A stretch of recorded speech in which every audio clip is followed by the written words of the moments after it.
Underwriting for the Money Doctor Show is provided by Ryan and Casey Liquors, Main Street, Greenfield. Exploring the world, one glass at a time. West County Equipment Rental of Shelburne. Daily, weekly, monthly rentals. 625-6463 or on the web at westcountyequipment.com. Weld Communications, Marketing and Publicity. Helping businesses spread the word in the Pioneer Valley and beyond. www.weldwords.com.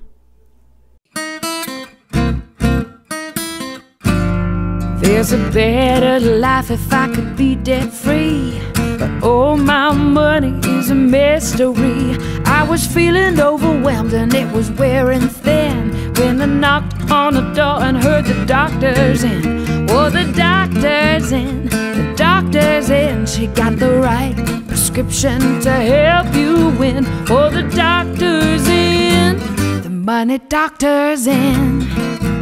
Hello and welcome to the Money Doctor Show. I'm Dr. Frances Rayam, president of Power Down Debt, a positive debt management company. And I think we need to talk. Well, actually, if you've ever heard those 4 words and they've struck fear into your hearts, you might be in a relationship. I have in the studio with me today Donna Gilman and Catherine Waddell from the Couples Center of Pioneer Valley. Welcome. Thank you. Thanks for being here. Thanks for having us. Now, you two make me nervous just being here. And as we joked about beforehand, you said, oh, we're very intimidating. Clearly you're not very intimidating, at least physically. So give me a little background, if you would, about how you got started in this and maybe how many years you've worked together or individual years in practice. Yeah. Let's go to Donna first. Donna first, if you could. I have been working in the same building for about a decade. Catherine was on the first floor, I was on the 3rd floor, and we became friends and realized we had a lot in common personally and professionally, but especially a passion for working with couples. Yeah. And you know, through the years, just talking about sort of the overflow, we were both sort of drowning in referrals, lucky us, and tough problem to have. Talking about maybe joining forces, and specifically I was introduced by Catherine to the model that we now both use and primarily practice from, and so we really started to join forces and merge our practices about 2 years ago, and formed the Couple Center. Yeah. That's interesting. Tell me your side of it. With the model and everything. Yeah, so I have been studying for the last handful of years. I've been doing couples therapy for probably 17 years. But in the last 5 years, I've done a lot of advanced study with the Couples Institute, which is in Menlo Park, California. That was started by Dr. Ellen Bader and Peter Pearson, her husband. They are some of the real pioneers in the world of couples therapy. They started their center, I believe, in the 80s. And Ellen is just a phenomenal teacher.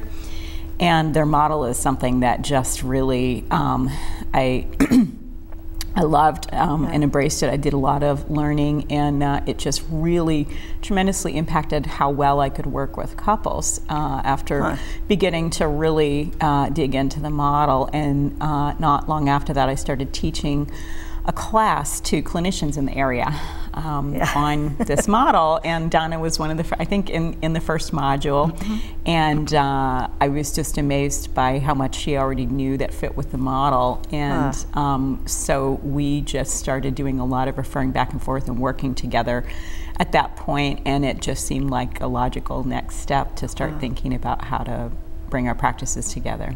What specifically resonated about this model with you that might not have in another, in what you were doing in the past or whatever? Yeah. Well, I'll say what I really like about this model is that it really focuses on a term from family therapy called differentiation, which has to do with your ability to stay solid and grounded in yourself, even as you get into conflict with other people, and particularly, of course, that's going to happen especially in intimate relationships and in marriages. Say it isn't so. Okay. And so there's a lot in this model that's really about focusing people back on themselves and what they can do, and as opposed to focusing on their partner and what they want their partner to do. And I found that this has been so helpful in working with people I would think. to really focus them back on themselves. So that's the very short version. I would think. Yeah. Thank you. Now, when we were offset and you two came in this morning, you came in different vehicles, and you were here a little earlier than Catherine, and Catherine came on the set, and everything, the energy just lifted, and you kissed and said, "Good morning, my work wife." Was it That's work right. wife? Okay. Which I we love. call each other work wives. Well, I love it. I mean, you spend how many hours a day together? A lot. A lot of hours, right? Yeah. And then probably afterwards running the business and all of that. Yeah. Texting at 6:30 in the morning. Yeah. Which brings me to a point that when we say couples counseling or we say therapy in any way, people immediately, I think, see themselves in that image. If they're in a same-sex couple relationship, they see it as that. If they're in a heterosexual relationship, they see it as that. But relationships, the word relationship encompasses so many other things. Right. So I'm going to put you on the spot a little bit. Yeah. When you were first starting the practice together, and even now, what happens when you disagree about something? Well, this is an excellent question, because some of the work of being a more differentiated adult, has to do with when you have differences in opinions, how do you express them clearly? How do you hold on to yourself in the face of your partner maybe having really strong opposite opinions or feelings? Right. How do you not collapse or cave? How do you not flare up and explode or get irritated and go away? And so for us, I think it's just, I'm constantly sourcing the model in my own life, both in my relationship with Catherine, my work wife, my actual husband, my most intimate friendships. How can I go deeper into my adulthood? And I'm constantly pulling from the model and thinking about differentiation and how can I have more differentiated responses to the people and situations in my life. Yeah, the words are so powerful, and I listened to both of you. You're both well spoken about what you do, and clearly you're passionate about it. But boy, that's got to be a lifetime of learning. In order to get a successful relationship, both people have to be involved in that. And when you get one that isn't, what do you do about it? Let me give you an example. A couple comes to your office. One person is sort of dragging the other. We need to talk, right? We need to go to counseling. I think this is going to help us. And you get one person who isn't really willing to engage. They're sort of sitting there and they're going through the motions and they're saying, yeah, whatever she said. What do you do with that? Is it possible to help somebody in that situation? Well, I'm sort of laughing because yesterday in our clinical consultation group with our staff, I was actually presenting on something that relates to this issue. Now, I didn't know that. This is pure coincidence. We were talking about, I was doing some teaching on first sessions. And connecting with each member of the couple. And so what you describe is actually incredibly common. I'm sure, and I am actually not going to assume or make the assumption that the person who wants more to come to therapy is necessarily more differentiated than the other person. Right. They may, in fact, have a really strong agenda that has nothing to do with or no interest in actually what their partner wants. I think that's really accurate. So it may be that person is slightly more differentiated, but that may not be the case either. Right. It really might be that they're bringing their partner because they think you're going to make their partner do what you want them to. Yes, and that's what they want them to. Incredibly common. Right. I think a great equalizer in relationships, or certainly something I remember in my own marriage, is that people tend to unconsciously attract a partner who's really within the same range of differentiation that they are. So whenever I think I've got it more together than my partner, I remind myself that there's a reason that we're together, and that we very much are probably reflecting a pretty close degree of differentiation. Yeah, I can't let that statement go by without sharing what I do in my practice. And this show is hardly ever about money, but when I asked you two to come on here, I knew that we would have this parallel.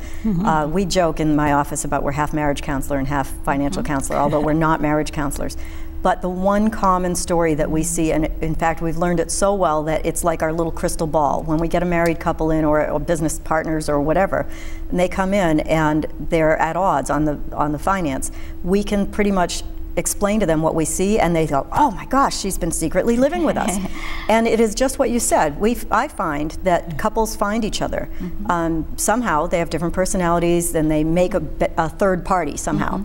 and they bring with them the financial baggage that they've got. And that almost always is made up of one person brings to the table that they're sort of a fixer. They are the person who pays the bills, they pour over it, they stay up at night, and when the other spouse or the other partner wants something, this person makes sure it gets done. And they wear all of the stress of it. Now I'm drawing the line very clearly down the middle, and very often now it's blurred, but just for this scenario. The second person with finance very often just hands the paycheck over, says, here you go, I don't want to know about it, and pats them on the back every now and then and says, you're doing a great job. And everything is fine as long as there's enough money to pay the bills. But when there's not, the sparks fly, because one person's living in a vacuum.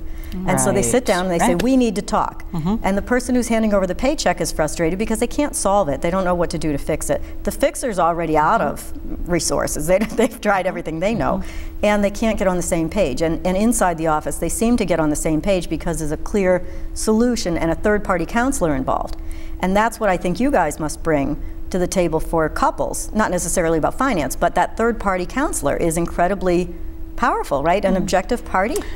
Yeah, and I think, you know, I've had some of my most interesting and sometimes really fruitful discussions and sessions with couples about money, because it's about money and it's not about money. Oh, absolutely. It comes back to differentiation. Can you state clearly and directly what you're thinking, feeling, wanting, wishing, hoping for, and can your partner tolerate that and give space to actually really take in what you're seeing, to slow things down enough to think it through, respond, react, offer what they're saying, thinking, feeling, wanting. That takes a tremendous amount of sort of you know, what you were talking about, a certain level of adulthood or differentiation, and many people just want to fast forward to the end where it's fixed and they don't have to think about it, and they miss a lot in the process. Well, it's painful and difficult, I think, for people to go through that process. You know, as I said, we see it in our office. People cry often in our office, usually from relief. They usually, you know, once there's a once there's a solution, they cry. You know. But yes, every now and then we'll get somebody in who's sort of a standout, and of course I won't use names either, but there was a couple in recently, and I was fascinated watching them as a couple. They were both so much individuals in their own right, but when they spoke to one another, you could see the pause. You could see one person would say something, the other person might bristle a little for a moment, and then you could see them sort of process it and think about it and reply. And they were really great at it, and I thought, oh my gosh. That ability to hold on to yourself and self-soothe without flaring. It was really amazing to see them together. They were like poster children for a good marriage. At least the day they were in my office. We never see them in our offices, but I'm thinking you may have seen them in your offices, and that's how they've gotten to where they are. Oh, gotcha. Yeah, I'm serious about it. I don't think anybody wakes up. I mean, we're not really trained in how to have relationships. No, we're not. Right. There's no toolbox that most people have. It's a lot of picking up different pieces as you go. And well, if you think about it, I mean, you're raised by your parents. That certainly isn't a relationship that's about give and take. Your parents say you do it, or however that works, right? And then you go out and you find a relationship based on hormones or whatever, and you're young and inexperienced, and you build all these, well, I mean, I'm telling you, you guys could tell me, you build all these habits, right? I would say the story might be even a little bit more stark than that, in that, the bad news is I think we unconsciously attract partners to us so that we can replicate a very similar dance that we saw our primary caregivers get. And so it's usually a hybrid of what I grew up seeing and what you grew up seeing and what we make together. And really the potential is there for the greatest of healing. Unfortunately, what we typically do is re-traumatize each other again and again and again, and lessen until we learn how to stop. Right. Boy, and certainly I've read all things like that. I've shared with you, my brother's a doctor of psychology. Doesn't make me one. But it is interesting how people form these relationships. Now, when I was doing some research on you, you do a lot of same-sex couple counseling and transgender. And tell me a little bit about that. And are the challenges different than they are in a heterosexual couples counseling? Are they similar? Well, Dawn is really the specialist in working with transgender folks, so I'll let her speak to that. Wow. Well, you know what I would say in general for folks who identify as LGBTQ is it is really important to be respectful of their experience of being different in our society. And even in the little bubble that's our valley, people are still experiencing discrimination. And so it's being able to hold that reality and being, validating of that reality, and also being able to say, and, there are aspects of certainly developmental growth and this concept of differentiation, which really have implications for all of us as adults, and that really see no barriers in terms of orientation at all. And so being able to present both of those. And I often have people say to me, it's hard for me to find books that speak to my experience as being a transgendered person in relationship. And are you transgender? How do you know how to speak to this? And again, I would say, well, I don't know what it's like to be transgendered, and I can point you in some directions for some resources. But what I can say again is there are some universal applications of the model that we use, and that we all need to learn about the tasks of differentiation. Yeah. Well, I think that's incredibly powerful, and whether you use it within a couple's relationship or you use it in business or whatever, I mean, those skills have to be able to help you as you progress through your life. Even at the end of your life, I would think that's when it's, really, really difficult to be able to do that when you're facing, say, terminal cancer or something like that. And you deal with people with trauma, if I remember correctly, as well. Well, for sure. I think anybody who's in our profession, there are so many people who have had various different kinds of trauma. So, when you work with couples, many times those people have some kind of trauma in their backgrounds. They may not identify it as trauma or yet. But often that's a big piece of what gets very triggering for people. So do you deal with like PTSD or sexual abuse or all of those things? All of those things, yeah. How do you stay cheery at the end of the day after doing all of this? Seriously, how do you not bring that home to your families, or do you? How do you process that? Well, I'll just say that it's a fine line, I think, between, for me, it's always about checking in with how much I'm working, how much direct service I'm doing, and how stressed out I feel at the end of the day. And I think it's a balancing act. That balance. For sure. And it's also a balancing act about noticing how many couples who have a lot of trauma and are very hostile and angry at each other and are real fighting type of a couple. You can only have so many of those in your caseload before it really does get to you. So a lot of it is about noticing and paying attention to who's in your caseload, how many hours you're working, that kind of stuff. I didn't think about the angry fighting couples. We don't really have that in my office. They might be angry, but they don't vent it in the office usually. You might get a little snippet, and I will make a joke of it, sort of usually. Might not be the best thing to do, but I'll say, don't make me separate you. I only have you for an hour and a half. We've got to solve this. And they'll come back. And usually that works pretty well. And we can get to a solution where they're both happy. That probably wouldn't work so well if I were in your office and these were serious anger issues that were erupting at the moment. Have you ever had to intervene? Oh, intervene plenty. Really? And ever physically? Well, I would say I sometimes will position myself between the two partners, not because there's a physical altercation, but because the tensions have run so high, and that I really want to be able to focus on one of the partners and work specifically with them for a matter of time. It could be minutes or half the session or what have you. So to really interrupt that enmeshment that's going on in the office, because the power of couples work is, couples are really playing out for you in your office exactly what they live at home. And so you have an opportunity in real life, real time, to model and intervene and help people to self-soothe and really start to practice the very skills you need them to be doing at home in your office. If they trust you. If they trust you. Right, and I was giggling because between the two of you, I'm picturing you in this very heated environment sometimes. Between the two of you, you don't weigh 250 pounds.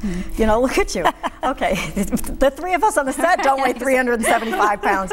Okay, so if they trust you, so give me a little walk through your lifestyle. If somebody calls your office and says, we're having a problem, we need to come in, what sort of process do they go through? How long does it take to get them to a place where they're working with you and trust you? Oh, well, you know, I would say the trust part really depends on the couple. There are some people who are, once they get a look at you and they're really open and they're more trusting people, are going to have a lot of that by the end of the first session. They spill their guts. They spill their guts and they want help. Yes. And then you have people who have trust issues as a core part of their personality, and that may happen over a period of years. Really. Yeah, wow. You know, so and they hang in there, though. We hope, sometimes, right? And sometimes not. Right. You know, and I think that it's kind of all in a day's work. Sometimes for us to have the recognition of, you can do all. I tell people a lot. I do all the same things with people, slightly different, tailored to. But I do most of, you know, the stuff that I do is all a lot of the same things, and what people take from it is going to be up to them. Sure. Yeah. Well, that makes sense. You said all in a day's work. At the end of this long day, you folks go home to your families. Right. So we talked before the show a little bit. You have a human child and you have a fur baby. Tell me about them. Who wants to go first? Well, I would say that sometimes my commute home doesn't feel long enough to really be able to integrate what's happened over the course of the day, and it's usually making furious phone calls to Catherine to sort of process. How far of a commute is it? I have 15 minutes to get home. Oh, that's not long enough, no. Right. You need to make loops or something. Yeah, I mean, I think that there's the clinical content of the day that can be, you know, quite heavy, and then there's the administration of running the center and supporting our staff, and all of that takes time. And I think that, you know, one of the I guess the great balancing acts that all mothers face is feeling like what you have to offer in every sphere of your life is enough. And really doing some really good self-soothing around that. You know, I'm not going to be perfect and I'm tired all the time. But when I'm like present with my child, can I be present at least 85% of the time? Right. You know, and just do my best. And that's the only standard I hold myself to. I really try not to be too hard on myself, because, you know, for any working mother, you know, the reality is you're juggling a ton, and you're usually also cleaning your toilets. So, you know, it's like there's no slack. At the same time, there's cell phones in one ear, the toilet brushes in the other one. Nobody's showing up, you know, to do the other stuff. That's so, I mean, I would just say, and I mean, this comes up a lot in my work with parents of both genders, is just how can we be fair to ourselves as parents and as people who are also trying to nurture a relationship. It's no wonder that, you know, relationships, be they marriages or not, really are the places that take the biggest hit, because they can in a lot of ways. We expect that they're going to tolerate that, right? Exactly. Right. Kid can't take it, you know, and so. Yeah. I would think that just giving yourself the permission to be human and only be fair to yourself, you know, to allow yourself to make mistakes is a stress reliever in itself. You know, to just be able to accept that rather than have to be a Stepford wife. For sure. Yeah. For sure. Tell me about your life. Yeah. Tell me about your life, Well, your fur baby. Tell me about your fur baby. And your music baby. Yeah, I have a very different scenario at home than Donna. I've been divorced for about 5 years, and I didn't have kids. So I have a partner now. We live separately, but we spend a lot of time together. And I have the fur baby being referred to as my dog, who is actually also at work with me every day. So all my clients know her. And you know, and then also along with my work life, I'm also a professional musician, which you know. Yes, I do know, yes. And we hope we'll get you on the show at some point. Right. Yes. And so I spend a lot of time, you know, the juggling act in my life, like with Donna, a lot of the juggling act is about, you know, being a mom and parent and doing this. And for me, it's about juggling music and a lot of weekend travel to do small tours, and what I do professionally during the week at the center. Right. So, which the music is part of what keeps me sane and adds a lot of brightness and color and excitement and creativity to some of the rest of what I do, which I think it might be hard if I didn't have that. Yeah, I would bet. And we all try to find our balance that way. I just said the other day, I'm doing too many things, I'm starting to forget things. It's not that I'm getting old, although none of us are getting any younger. I just need to get my balance back, and you kind of recognize it and put yourself back in check. That brings me to the point of the typical ebb and flow of our lives, and there are predictable stages of relationships. Can you talk to me about that a little bit so that we don't all feel like we're going nuts when we're in these stages? Well, I mean, I think this is one of the parts of the model that felt so intuitive to me, and really what Ellen Bader and Peter Pearson did is they harkened back to the work of psychologists like Margaret Mahler, who really looked at the developmental stages of early childhood, from infancy through toddlerhood, and said, look, kids develop in these really predictable stages, and with each developmental stage there are tasks that the kid either masters or doesn't master, and therefore development can really get stuck. And they took all of that goodness and they said, hey, wait a minute, couples actually evolve along the same developmental predictable stages, really, that infants and toddlers do, and get stuck in much the same ways because they haven't mastered the developmental tasks of certain stages. And so I think one of the messages of hope that we can give couples really early on is that 90% of couples are stuck at really right around the same place, and we understand it, and we know how to really work with you to move you through that and enable you to get some of these skills that you didn't even know you needed. Right. Is this like one place that we're all stuck at about 4 years or so? Or well, so that's actually great. And to go more specifically into it, the first stage of a relationship is always, of course, well known as the honeymoon stage, which is where you're doing your attachment to each other, where you're connecting, where you're looking at all your similarities, the things you love about each other. It's rose-colored glasses time, and it's wonderful. And if you're really lucky, you might have that for a year and a half. You're really lucky. Once you have that real sense of establishment, and a sense of you've got my back, I've got yours, there's trust, there's connection, there's something to fall back on. Relationships move into the stage that everybody is familiar with, which is, you and I are so different. How on earth can you think the way you do? What do you mean you want that? What did I ever see you in the first place, or whatever? Yes, and it's really about that stage, which is the stage of differentiation. Involves the tasks of being able to get better at understanding that you and your partner are different people, that you're going to have different opinions, thoughts, wishes, and stopping your attempts at trying to change them and starting to work more on your own abilities to understand. You don't have to agree with, but to understand and validate some more of your partner, and to be able to figure out how to do the thing that most couples who come to us cannot do to save their lives, which is to negotiate. Which requires that sort of emotional muscle of differentiation. And so working, the bulk of what we're doing is working with people who are stuck, unable to really differentiate, or they're in the early stages of it and feel hopeless because it feels so difficult, and they don't maybe have a particularly good toolbox that they got from their family of origin or whatever. It really is all our parents' fault, right? It's all well, yes and no. It's so cliche that we want to tell psychologists that it's all about our parents' fault. Okay, so we only have about a minute left, so I would love to, I mean, I could talk about this stuff forever with you guys. We didn't get into substance abuse or infidelity or any of the really juicy topics, but we at least got a pretty good start on it. Will you give us an idea of how somebody can reach you if they want to set up a meeting with you, and what that's like? Do you do a first consultation, all of that? I mean, they can call either one of us. I'm at 687-7681, and Catherine's at 695-7193. Those are both 413 area codes in case the show's not in the area. They can visit our website, which is Couples Center. No, Pioneer Valley Couples Center. No, Couples Therapy. Let's not get a fight started. I love it. You'll flash it, but we will. If you Google us, it's Couples Center of the Pioneer Valley, and the website is pioneervalleyscouplestherapy.com. And that really is all my fault because I had a hard time leading the show in this morning. Thanks for taking responsibility. So thank you both for coming and being here. Thank you so much for having us. It's my pleasure. I hope you come again. Okay. Thanks. I'm the Money Doctor until our next show, reminding you to keep it positive. Underwriting for the Money Doctor Show is provided by Ryan and Casey Liquors, Main Street, Greenfield.